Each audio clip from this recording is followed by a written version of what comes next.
Hello అండి. అందరికీ శుభోదయం, శుభ శుక్రవారం. అందరికీ కూడా ఆ లక్ష్మీదేవి అమ్మవారి ఆశీస్సులు కలగాలని కోరుకుంటున్నాను.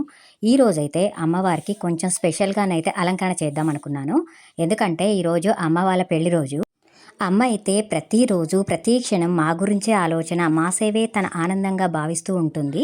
అంతగా మా గురించి ఆలోచించే అమ్మ కోసం ఆ అమ్మని వేడుకుంటూ అలంకరణ చేయాలనుకున్నాను. అది స్పెషల్‌గా అంటే తమలపాకులతో చేద్దామనుకున్నాను. నైవేద్యంగా అయితే ఈరోజు గోధుమ రవ్వ కేసరి చేద్దామనుకున్నాను.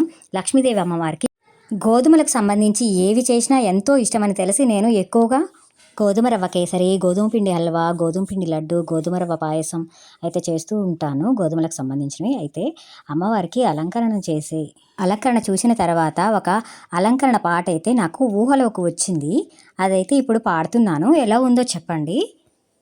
అలాగే డైలీ ఎలాగో శివుడికి అభిషేకం చేసుకుంటున్నాను కదా, అలాగే ఈరోజు కూడా శివుడికి అయితే అభిషేకం చేసుకున్నాను. తర్వాత లక్ష్మీదేవికి అష్టోత్తరాలు చదువుకొని లక్ష్మీ స్తోత్రాలు అయితే చదువుకున్నాను.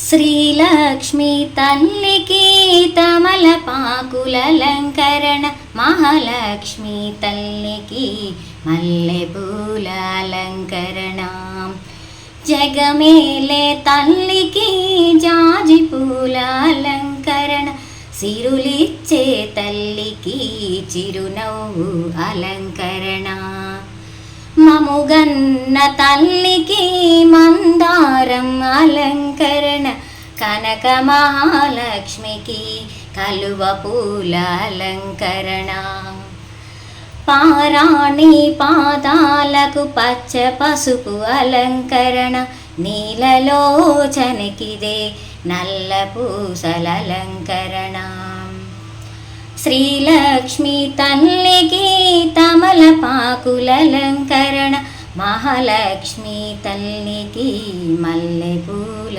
అలంకరణ.